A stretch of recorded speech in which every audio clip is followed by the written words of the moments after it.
Good afternoon, everybody, and welcome to another Bite-Sized Branding live show. My name is Badard from Lucidity, and as always, I'm joined by Grant Tom, who is at that side, actually, not on this side, and a very special guest, Ahmad from Zari. I've wanted to get this guy on the show for quite a while now. I'm so excited to have him here for a couple reasons. He's a spectacular guy. Since the day I met him, has always been very gracious and given a lot of information and knowledge, which I really appreciate, which we all really appreciate as business owners. But also, he's built such a phenomenal business that I couldn't help but have him on the show to share a bit of insight on that. I'll flip it over to Grant now to introduce the show and obviously give us his little intro, and then we'll intro Ahmad as well. Grant. Thank you, Bernard, and thank you, Ahmad. Thank you so much to the listeners for joining in. And basically, my name is Grant Tom, and I'm known as the head fire starter of the industry. And what it's all about is that I like to get ideas started, I like businesses growing, and I like to have conversations with interesting guests like we're going to have today. So the show is all about adding 5 minutes to a segment. We ask a question, we debate it. There's no such thing as a wrong answer. There's just multiple right answers. And it's a case of how does it apply to you and your particular business. As we have a guest, it gets hard for the guest to butt his words in sometimes, or for us to butt our words in sometimes. So we give 2 extra minutes per the segment. So we're on a 7-minute segment at this point in time. So Ahmad, welcome to the show, and we look forward for you to share your knowledge and expertise for the industry that you cover in the world of business. Thank you very much for the introduction, Bernard and Grant. Never been introduced so fondly. I'm joking. And on a more of a serious note, thank you very much for having me. I'm honoured to be part of the show and broadcasting live to your audience. So thank you, mate. Absolute pleasure. Tell us, man. Just let's dive straight into it. Tell us a bit more about Zari and what you've built with that business and that brand. Sure thing. We'll dive straight in. So Zari has been in the making now for about 10 years. So probably about 10 years ago, we identified a gap in the market, which essentially for us is the small to medium market, so the SMEs of the world. And that's anyone essentially from a startup, believe it or not, up to like, call it 100, 200 million, which is a very big space to cover. But what we found is that there isn't a one-stop solution that enterprise have, whether it's a Deloitte, a McKinsey's, a Bain & Company, so on and so forth. There's on an enterprise level, you've got these massive organizations where there are just such a great pillar of support where they just go to them and all their needs are just fulfilled within just one body. And I sort of raised the question pretty early. Well, why isn't there anyone doing it for the SMEs? Because my parents had a family business that I grew up and helped them in construction. Small boutique.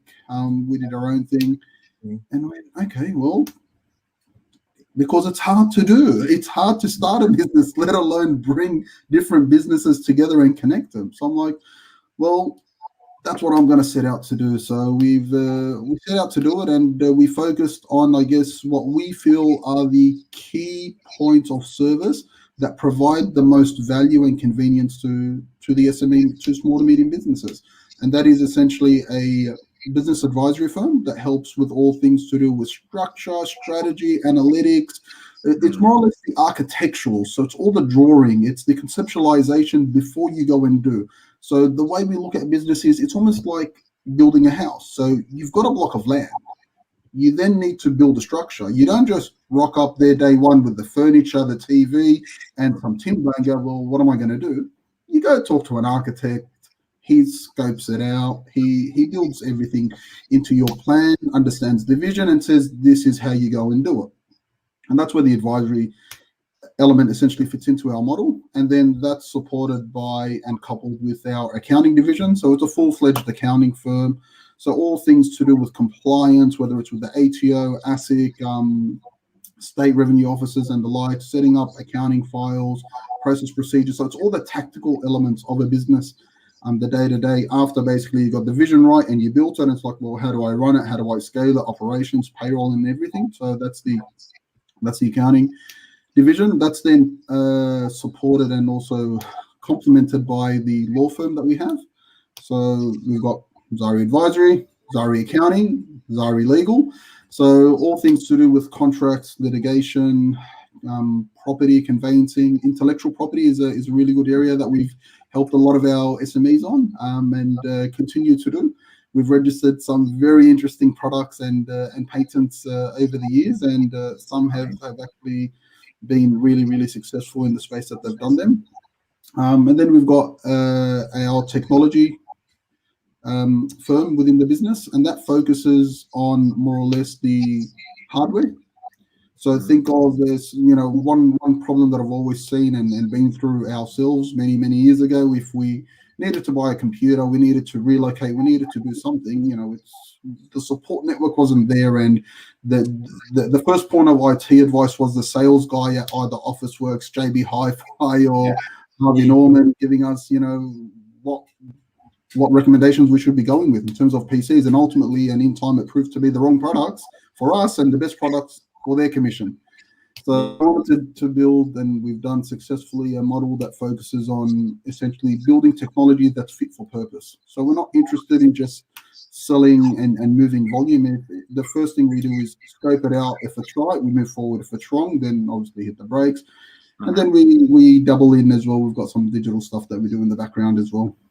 And that's more or less Zari as a group. And we operate between two main cities, Sydney and Melbourne, so which has been really good for us, especially with lockdowns, except at the moment where they're both locked down and it's really hurting us all. So it's a kick in the guts for everyone. And our thoughts are with all the business owners. We've seen the impacts. We continue to work with so many people and just help them get on their feet. And for a large part, we say reinvent yourself. Do not think that it's going to go back to the normal that was. It'll evolve into a new normal.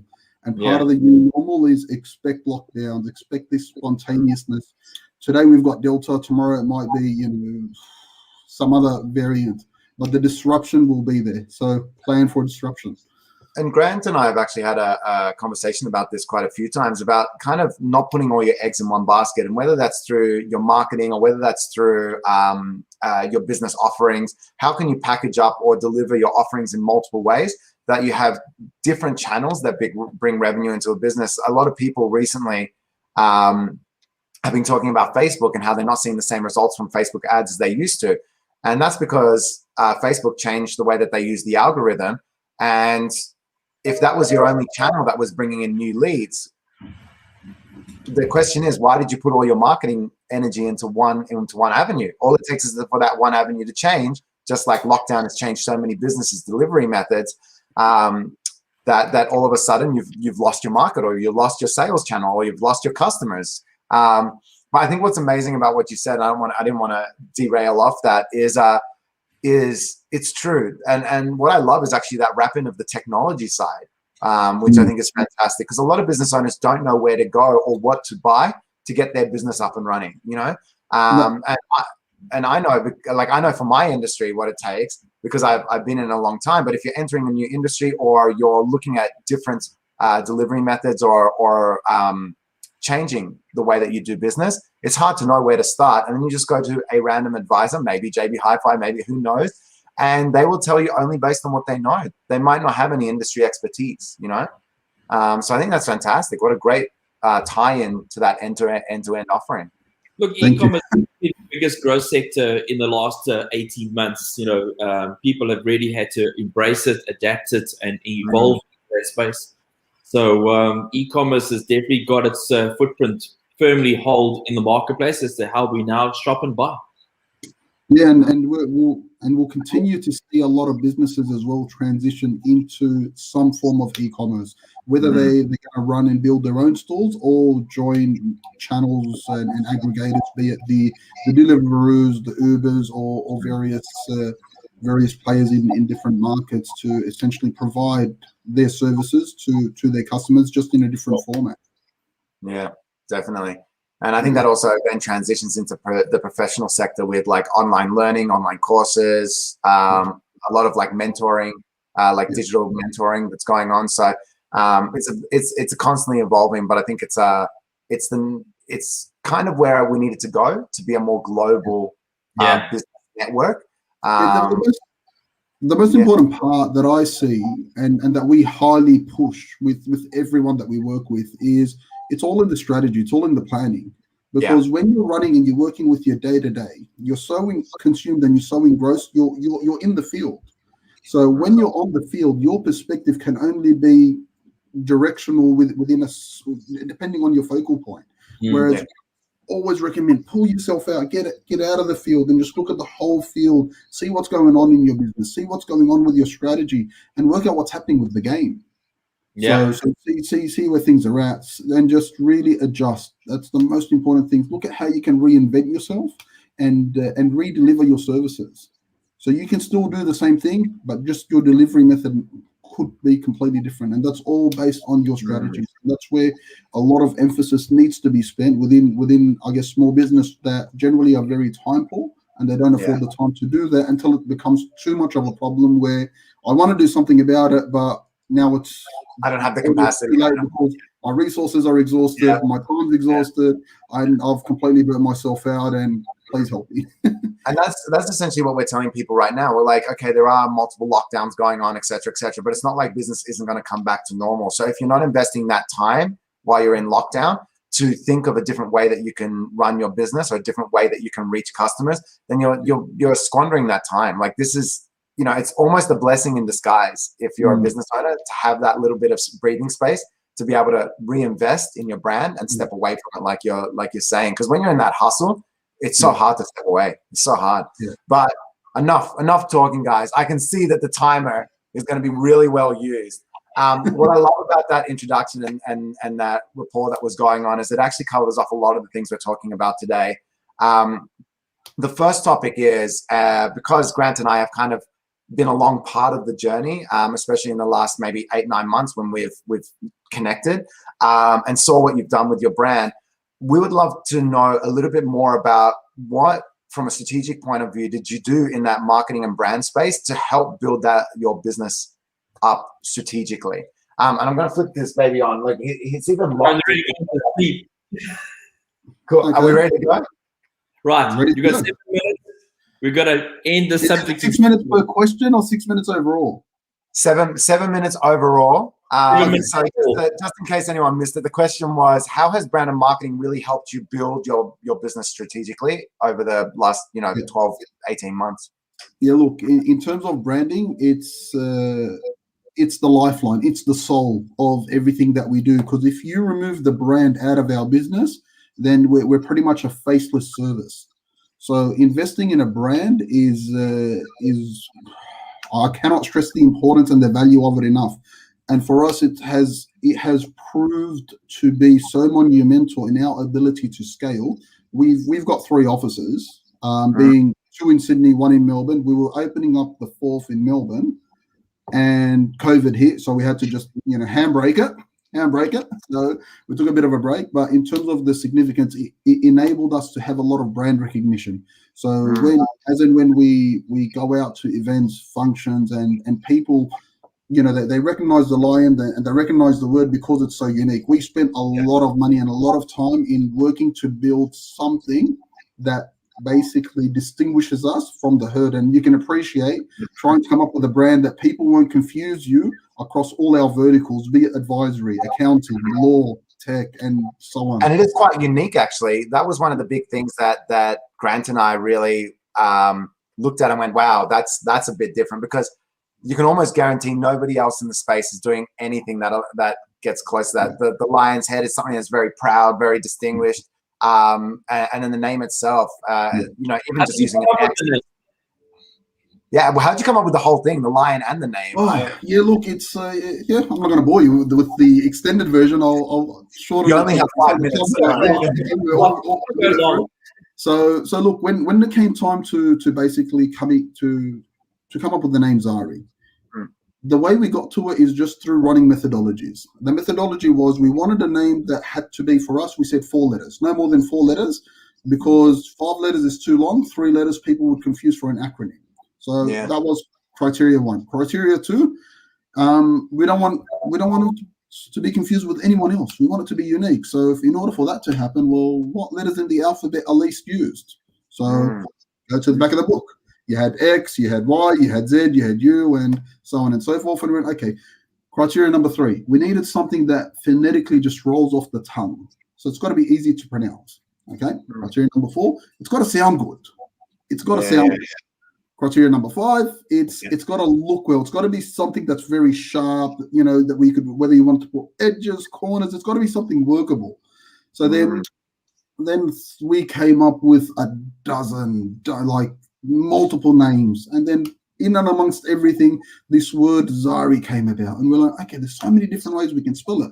We can spell it with a Z. We can spell it with an X. We can end it with an I. We can end it with a Y. We can, all these different versions. And finally we went, XARY is who we are. And that's going to be our brand moving forward. That's fantastic. Pardon? That's fantastic.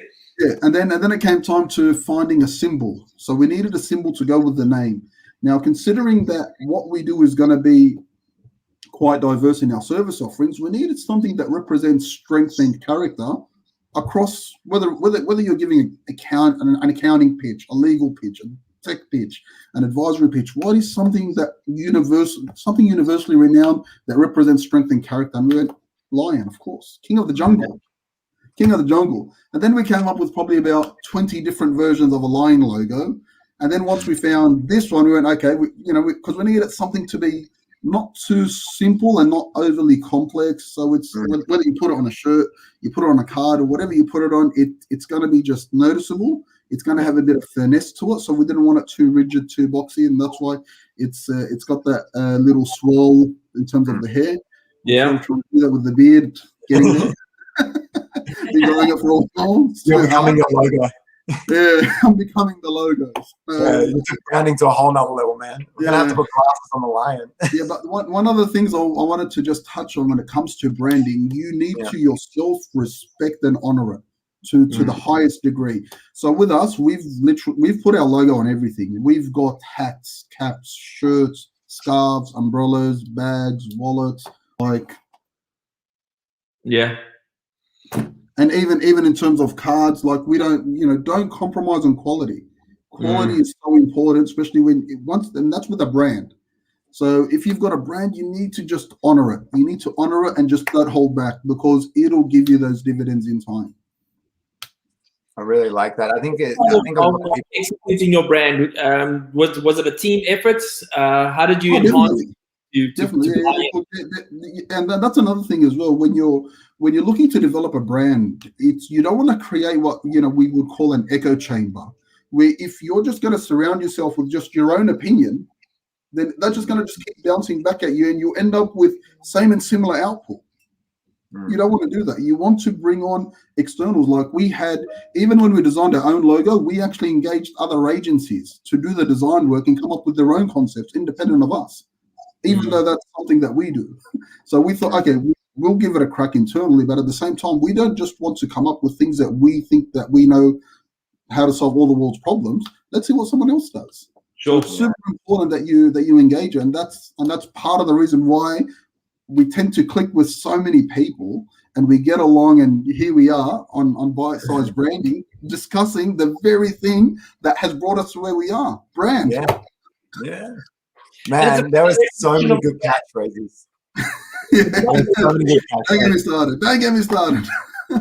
All right, next question. Where the Grant, wrap it up.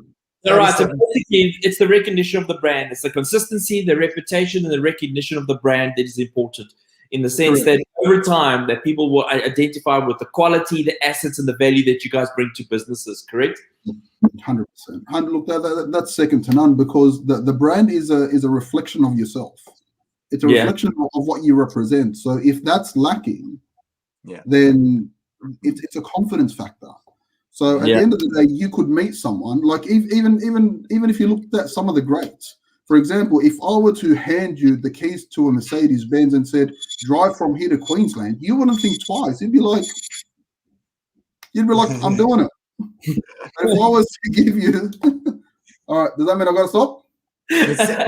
No, we do let you. We don't have a hard stop. It means we're stopping. We don't have a hard stop. It's just that we are stopping. It wouldn't be unfair, especially if you're on a good message. But I definitely wanted to say, the one thing that really resonated and came out of that for me was pride. And I feel like a lot of people just say, oh, just get it done. Let's get the logo. I just want to get into the market. And people don't take pride in it. And I used to, when I would network, I would describe it as, would you ever turn up to an interview wearing one sock, missing a shoe, like in your pajama pants? You wouldn't do that with your personal appearance. Why do you do that with your brand? Why do you go, oh, this is my business card, but don't really look at it. It's not that great. Like, does that really instill somebody with confidence and show them the kind of pride and quality that you deliver? And it's hard because it's intangible, but emotionally, it's very tangible for the other person who's receiving it. You know? Yeah. I'd always do. It's always interesting when you get the person to switch roles and just ask them. So a large part of it is very psychological. If you tell them, look, just within the context of your own life and your own personal experiences, surely you've come across organizations and businesses, whether it's plumbing, retail, automotive. When you've come across people that have had a brand that's been respected and honored and presented well, have you just not by proxy, even though you haven't dealt with them, you just feel comfortable enough to know, you know what, all right, there might be a price tag attached, but I know I'll get what I pay for, as opposed to someone that's just literally just spray painted and just sticky tape something on and just come, we'll get it done. You know the quality's not going to be there. It's all about if they don't respect the brand that they own, then you're going to be, well, if you don't look after yourself, you look after me. Yeah. It's funny, actually. I don't know if it's inappropriate, but I know this what do you call it? Philosophy that people say is, if you want to know how clean a kitchen is, just have a look at the person's bathroom. You know, like when you go to a restaurant. Yeah, if you want to know how clean the kitchen is, because if they're not cleaning the bathroom, there's no way they're cleaning that kitchen. You know what I mean? So it's kind of the same thing. Bernard, you just ruined it for me. You'll never look at a restaurant the same again. I suffer at the best of times. Now I'm going to go and gauge it by the toilets. I'm like, oh my goodness. Oh God. Man, there were so many great things that came up with that. And one of the things that came to mind for us when we were putting this whole thing together was that quite often when we go into the professional market, the professional services market, you often see that this is an area which they're either very conservative with or they neglect completely. They go, oh, it's not really that important. XXX in our business is more important. Or they go, yeah, we need to get it done, but just don't go too crazy, you know?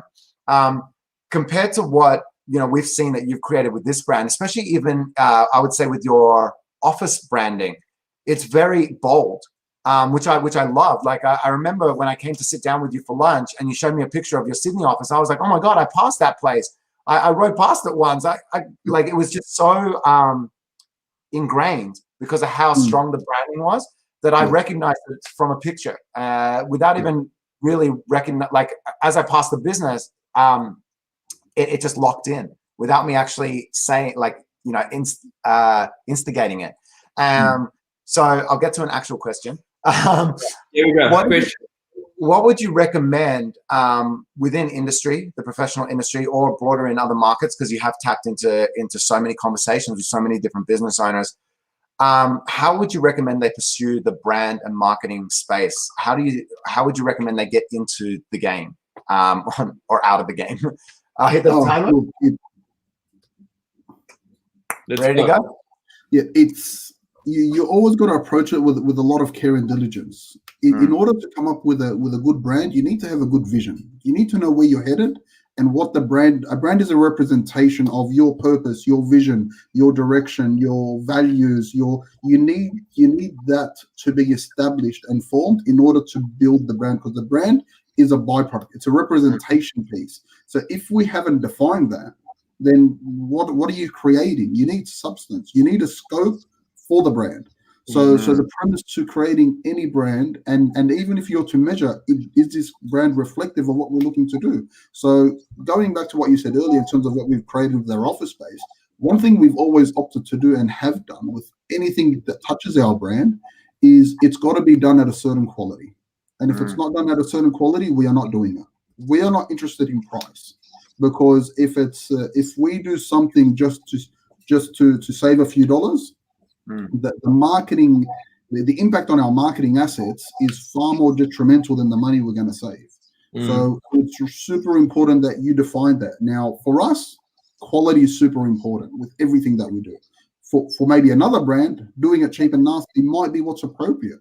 So it's not a matter of whenever you think of branding, you think of, oh, it's going to cost a lot of money. No, it has to be appropriate to the vision, to the purpose, and the scope of what you're looking to do within that brand. Because not all brands are be expensive. Yeah, I always use JB Hi-Fi as a perfect example of that. They're targeting lower value market, discount sale market. Their signage is handwritten. It's big, it's bold, it's scratchy. It fits it perfectly. You don't have to print out a professional poster for JB Hi-Fi. But if you walked into something like Bing Lee or Godfrey's or something like that, and they had scratchy handwritten signs everywhere, it wouldn't really resonate with the way they position the brand. Yeah, it's still on sale, but there's a way to communicate it that's on brand. And you definitely notice that with Harvey Norman's. Harvey Norman's has a very fractured brand when you walk into the store, and you get a mix between kind of professional and kind of a bit more. Yeah, that's largely due to their business model, because they've got all these sub franchises that exist within their business, and each person just does it their own way. So, but once again, branding is not important to them. Branding is just an establishment of a housing body, but it is not something in the sense that it enhances quality and value. It's about deliverable and substance to the use or the appliance that you require. I think what's important when you're looking at branding like that is that, when you're choosing your child's first name, it's such a personal thing to you that you've really got to bring a lot of your personality into that experience of choosing the name. And I think the other thing is about the reputation, in the sense that people have to see you 21 times before they remember you. They're going to touch you 7 more times before they buy from you. And when they buy from you, you've only got one chance to deliver, especially on e-commerce. Otherwise, they're going to go somewhere else, or they're going to talk badly about you in reviews. One thing actually I'll add to that, and something that we've done is, don't be afraid to rebrand either. Just because you've tried, and everything you've got to be very, like, look at, for example, iconic McDonald's. McDonald's is not McDonald's anymore in Australia, it's Macca's. As a brand, the brand name has actually changed. You go to the States, it's McDonald's. Only in Australia is it known as Macca's, and that's their official name now. That's what they brand themselves. So even over time, your branding has to evolve, and we've seen that over a multitude of businesses. This is a rebrand from what we originally were. We haven't always been Zari in the market. Zari's been with us now for about 4 years, I think, from memory, about 4 to 5 years. We've had other names in the lead up to what we've evolved into. So that's another thing to keep in mind with your branding. The word that you mentioned there is evolve. You've got to listen to your customer. You've got to look at the market. You've got to understand the trend, and you must be allowed to evolve. Because if you don't, you'll be left behind and you're going to die. Correct. So extreme, and then you die. But a lot of people are, and quite often it comes down to dollars rather than cents, right? See, play on words. Do you like that? And because they're so afraid to the cost of having to rebrand everything, but also the cost to their community. They think, if I change my brand, I damage my community. And we always look at it as an opportunity to re-engage a community rather than an opportunity to lose them. And if you approach it that way, you'll find that a lot of people actually jump on rather than off the train, And we did that recently with ourselves. We rebranded just pre-COVID, February 20 of last year. And it took us 8 months to find the new brand, find the new name, and find something that resonated with us. And the rebrand's actually been phenomenal. Not only have we secured more aligned clients, but we've also brought up our other clients into a whole new way of us delivering our products and services. So it's a tag team between repositioning and finding the right kind of personality, the right kind of people, and bringing everyone else along for the ride. And it's been phenomenal for our brand. I don't think it's detrimental unless you approach it with that mindset, Well, it's whenever you approach something. Sorry, it's whenever you approach. If you approach anything with a proper strategy, that's when the result is always going to be disastrous. So if you invest in the right, I guess, thinking and the right strategy, and listening from people that are actually relevant and have proven experience, I think that's a big part, is knowing where you're getting your advice from. Yeah. That's a big thing that we come across a lot. Like, there are so many people that we come across that say, oh, but I heard this and this guy did that and this guy went on this, freelancer store. And it's like, well, it's qualifying the source of your information, because where a lot of people underestimate with brand, and especially when you're starting off, is the ultimate value of it. The ultimate intrinsic value, where it's generally the most neglected, but has the most impact. Yeah. It's the one thing that a lot of people, when they start off, they neglect the most. Like, let's just, stick it buying Pardon? So was that expensive buying. To buy a brand cheaply, it ends up being expensive because it costs you a lot in your business. to have to rework it all?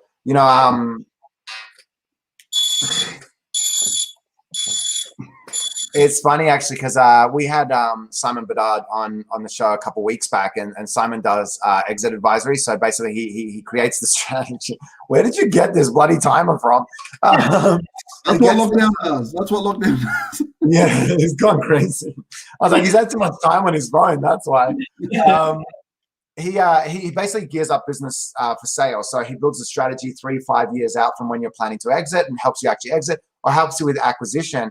And what we often tell people, but it was great to have somebody who's in the space, the advisor, to come in and say it. But when your brand gets to a certain point, your brand is as valuable or even more valuable than the customers. When you buy a brand that's been around, that's established, like a Google or a Kleenex or a Hoover, those brands have such a tangible value that it is more valuable than the revenue it brings in. So when they value those businesses, there is a tangible value that's put against the brand itself. Like when you're looking at something like was it WhatsApp or Instagram that sold for $80 billion, something like that? There's no way that Instagram brings in $80 billion of revenue, but there's definitely a brand that's built there that cannot be duplicated in the industry. So it holds a lot of value because people know, put it on the gram, like it's a living and breathing piece of the business. That was awesome. I'm loving this show. I feel like we're just talking to like it's like we're in the mirror right now, just talking to ourselves. It's too agreeable though. Sorry, the final question. Final question. Somebody say something controversial. It's too agreeable. Look, we've talked a lot about what we did and what we've done to kind of get to this point. The next question we had was, especially because you have that finance and accounting background as well, always looking to the next financial year. We've just kicked off into the 2021-2022. What do you think are the things to come for this financial year across the spectrum, from all those ends of the business, of your business that you tap into, all those industries and spaces? What do you see is kind of the next movement that's going to be pushing business in this financial year? Ready? 8 o'clock. You started and finished, and I didn't even get to hit the timer. Look,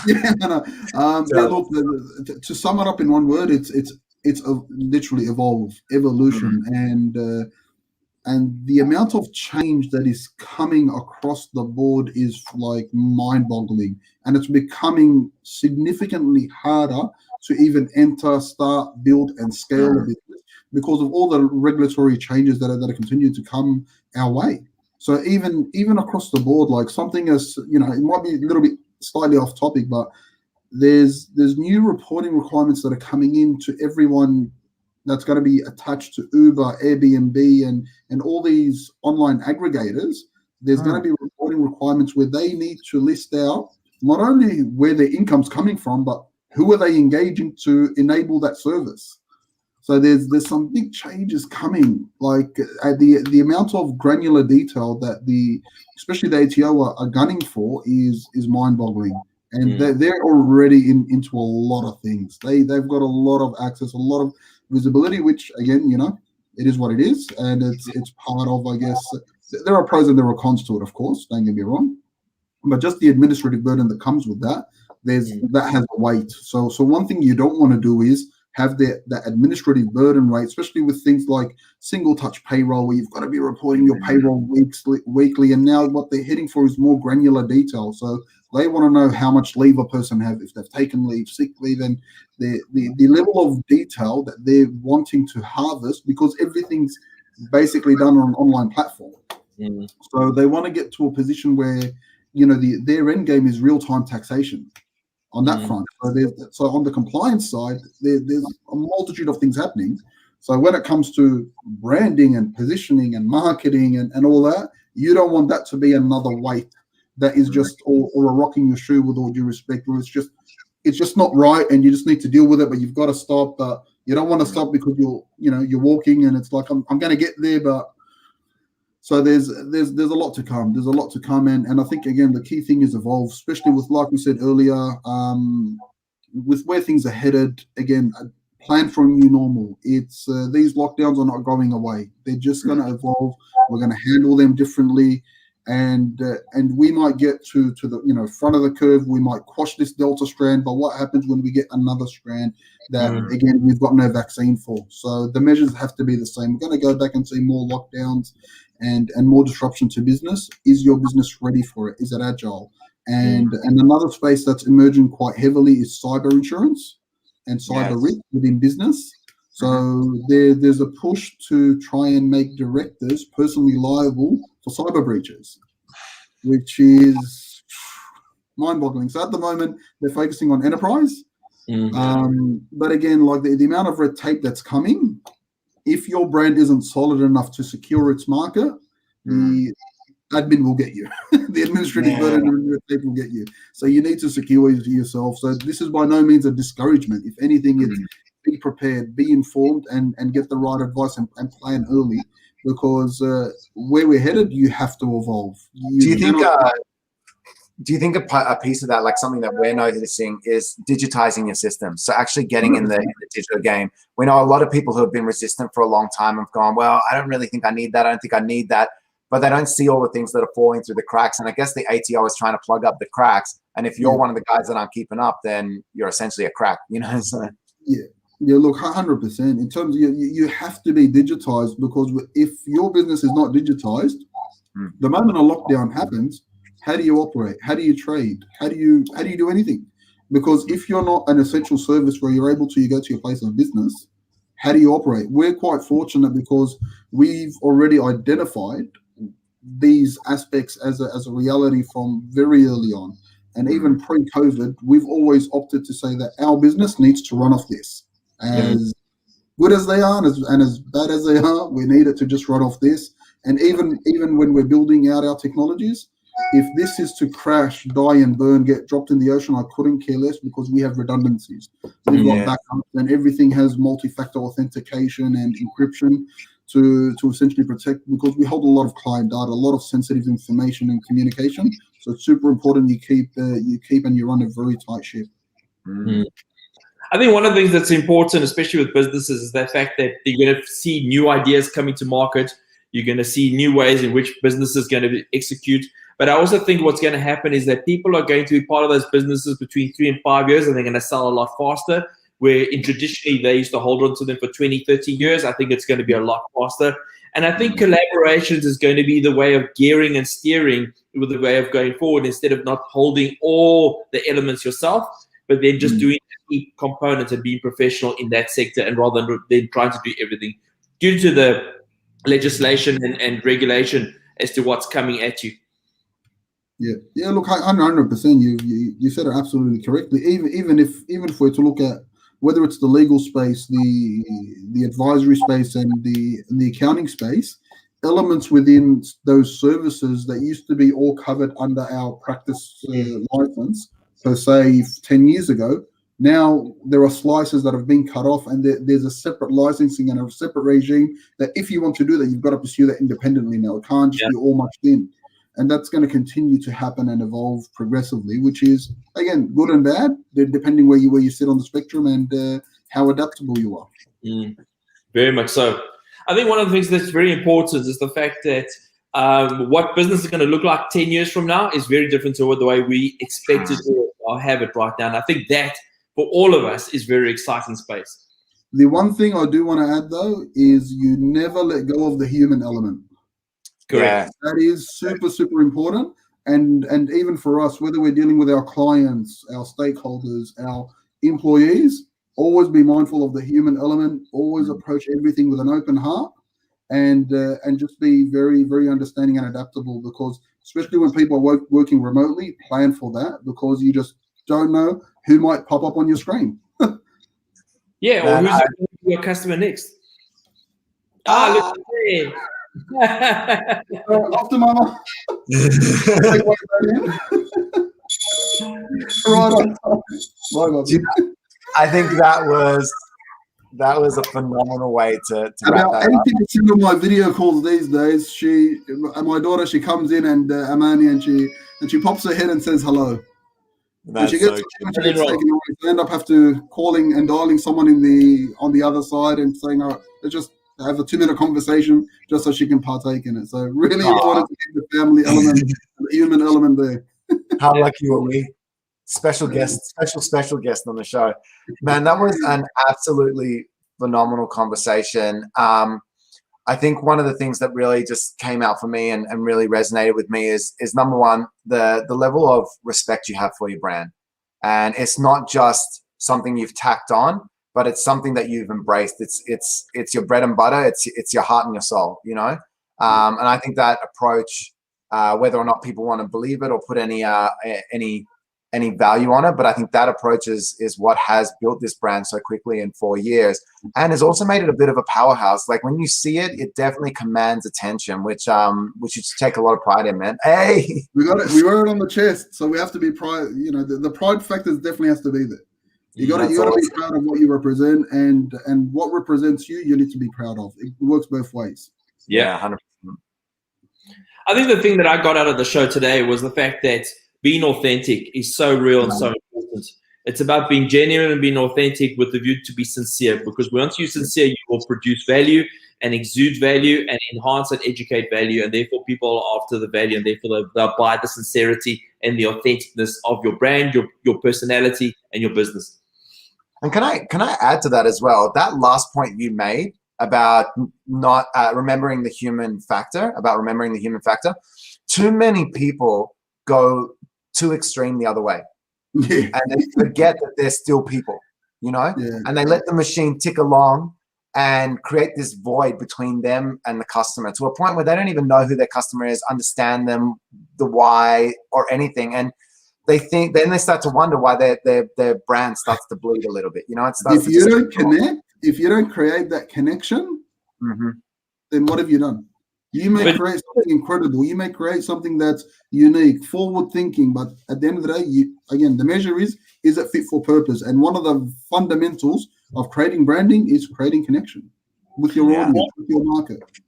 One of the things you spoke about in previous shows is the fact that lots of business owners should actually phone their own business and see if you'll buy from yourself. Because that is true. Because if you're not getting a great experience, imagine your customers are not getting a great experience.